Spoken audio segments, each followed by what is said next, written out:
Pila ka adlaw na busy sa pagtahi sa washable, reusable mask si Nang Inday. Wa naman yung mapalit nga facial mask dito sa Bohol. Maong mihimo na lang siya og gamit nga tila aron ipanghatag nga libre sa mga kaila o ibaligya. Gisundan naman good karong adlaw ang mandatory wearing of mask sa tibok Bohol nga dunay 1.3 million ka mga population. So by kini sa executive order 15 nga gilagdaan ni Bohol Governor Arthur Yap, gidili ang paggawas nga wa maka-face mask.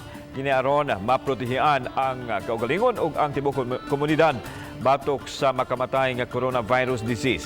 Bisita sa mga barangay officials ug pulis ang bisan kinsang masakpang wa gasulob og mask nga naa sa gawas sa ilang panimay.